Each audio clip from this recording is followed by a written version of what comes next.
नमस्कार दोस्तों, बात कर रहे थे भाषा, व्याकरण और लिपि। पिछले वीडियो में बात की थी हमने भाषा और व्याकरण की। व्याकरण क्या होता है? व्याकरण एक ऐसा शास्त्र होता है जो हमें किसी भाषा के शुद्ध रूप से बोलने, लिखने तथा उसके समझने की जो जानकारी देता है वो व्याकरण होता है। व्याकरण को हिंदी भाषा में 4 खंडों में बांटा गया है: वर्ण विचार, शब्द विचार, वाक्य विचार और पद विचार। इसके बाद बात आती है भाषा और लिपि। तो देखो, लिपि क्या होती है? लिपि एक लिखने के जो वर्तनी जो चिन्ह हैं, संकेत हैं, मौखिक भाषा को लिखित में बदलने के लिए, वो इसमें बताए गए हैं। लिपि के बारे में किसी भी भाषा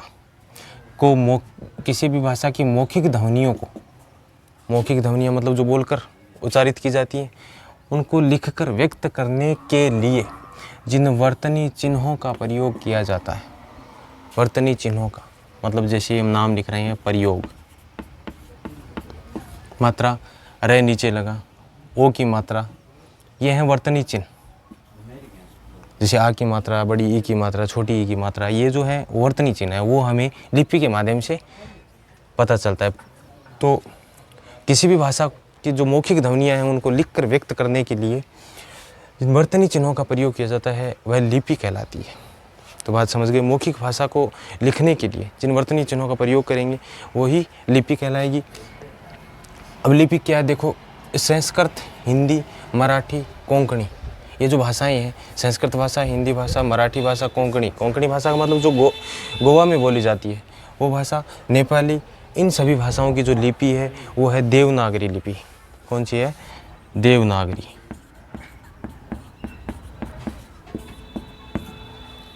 लिपि है। बाकी जो और कुछ भाषाएं हैं जैसे अंग्रेजी की रोमन लिपि है, पंजाबी की गुरुमुखी लिपि है और उर्दू की फारसी लिपि है।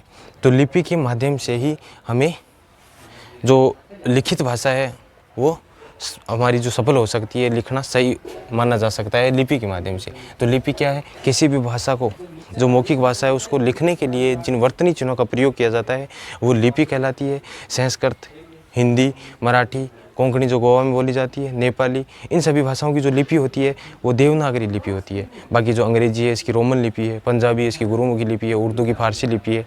ये इनकी अलग अलग भाषाओं की अलग अलग लिपियाँ हैं। बात कर रहे हैं भाषा और लिपि। भाषा में बोली आती है, जैसे बोला जाता है राजस्थानी बोली, मारवाड़ी बोली। ये बोली क्या है? एक सीमित क्षेत्र में बोली जाने वाले भाषा के स्थानीय रूप को बोली कहा जाता है। सीमित क्षेत्र मतलब कुछ ही दूरी का क्षेत्र। जैसे एक जिले के हिसाब से देखें तो जिले में एक भाषा अलग होती है। जैसे जयपुर में बोली जाती है ढूंढाड़ी भाषा बोली जाती है, और मारवाड़ी, जैसे अलग अलग भाषाएं वो अलग अलग क्षेत्र की, एक सीमित क्षेत्र में बोली का वह स्थानीय रूप क्या कहलाता है? भाषा का स्थानीय रूप क्या कहलाता है? बोली कहलाता है, जिसे उपभाषा भी कहा जाता है। बोली को ही क्या कहा जाता है? उपभाषा कहा जाता है। भाषा का सीमित, अविकसित तथा आम बोलचाल वाला रूप भी बोली कहलाता है। भाषा का सीमित क्षेत्र का रूप मतलब कुछ सीमित क्षेत्र में जो भाषा बोली जाती है, बोली बोली जाती है। अविकसित, किसी प्रकार से विकसित नहीं है। विकसित मतलब न तो उसकी कोई व्याकरण है और न ही इस भाषा से कोई साहित्य में रचना की जा सकती है और न ही इसका कोई शब्दकोश है।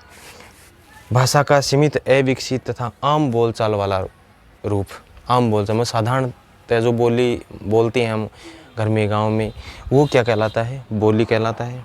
और इस बोली का, जिसमें साहित्य रचना नहीं होती है, मतलब इस भाषा में बोली का जो उपभाषा है या बोली कहते हैं जिसको, इसमें कोई साहित्य की रचना नहीं हो सकती है, जिसका कोई व्याकरण नहीं होता है, कोई भी इसका व्याकरण नहीं है और शब्दकोश भी नहीं है, इसका कोई शब्दकोश भी नहीं होता है। तो हम बात कर रहे थे बोली की। बोली सीमित क्षेत्र में बोली जाती है जिसका कोई साहित्य रचना नहीं होती है इसमें, और ये व्याकरण, इसकी कोई व्याकरण नहीं होती है, ना ही कोई शब्दकोश होता है। जबकि भाषा से साहित्य में रचना भी होती है, भाषा की व्याकरण भी होती है और भाषा का जो शब्दकोश है वो भी होता है। लेकिन बोली का कोई शब्दकोश नहीं है, ना ही कोई व्याकरण है और ना ही इससे साहित्य में कोई रचना की जा सकती है। तो बात हुई थी अपनी भाषा और लिपि की। लिपि क्या होती है? मौखिक भाषा को वर्तनी के रूप में लिखने के लिए जिन वर्तनी चिन्हों का प्रयोग किया जाता है वो लिपि कहलाती है। ठीक है, भाषा एक बोली होता है, एक सीमित क्षेत्र में बोली जाने वाले भाषा का वह स्थानीय रूप जिसकी न कोई व्याकरण हो, न उससे कोई साहित्य में रचना हो और न ही उसका कोई शब्दकोश हो, बोली कहलाता है, उपभाषा कहलाता है। ठीक है, अब बात करते हैं हम हिंदी भाषा की जो बोलियाँ, उपभाषा कितनी कौन कौन सी हिंदी की है। तो यहाँ पे हिंदी भाषा की बोलियाँ हम ये मानते हैं कि खड़ी बोली जो है उसका ही विकसित रूप हिंदी भाषा है, ये भी बात है। लेकिन इससे अलावा, इससे अलग और भी कुछ बोलियाँ हैं जो हैं, जैसे पूर्वी हिंदी, पूर्वी दिशा की हिंदी कौन कौन सी, इसमें कौन कौन सी भाषा शामिल है? अवधी, बघेली तथा छत्तीसगढ़ी भाषा शामिल है। पूर्वी हिंदी की जो भाषाएं हैं उसमें अवधी, बघेली, छत्तीसगढ़ी ये भाषाएं शामिल हैं। ऐसे ही पश्चिम की जो हिंदी है इसमें खड़ी बोली ब्रज भाषा है, बागरू हरियाणा की भाषा है, बुंदेली और कनौजी ये भाषाएं इसमें शामिल है। फिर बात आती है बिहारी भाषा। बिहारी जो हिंदी है इसमें कौन कौन सी है? मगही, मैथिली तथा भोजपुरी भाषा शामिल की गई है। राजस्थानी, मेवाड़ी, मारवाड़ी, मेवाती तथा हाड़ौती ये भाषा शामिल है। लेकिन कुछ विद्वान जो है वो मालवी भाषा, बांगड़ी को भी राजस्थान की अलग बोलियां मानते हैं। उनका मानना ये है कि ये है राजस्थानी भाषा जो हिंदी भाषा है उसकी अलग अलग बोलियां ये भी है। कौन कौन सी? मालवी, बांगड़ी, ये दोनों भाषाओं को भी वो हिंदी भाषा की अलग बोलियां मानते हैं। और जो पहाड़ी भाषा, पहाड़ी क्षेत्र की जो भाषाएं वो गढ़वाली, कुमाऊनी तथा मंडियाली ये भाषा हिंदी भाषा की बोलियां हैं, उपभाषाएं हैं।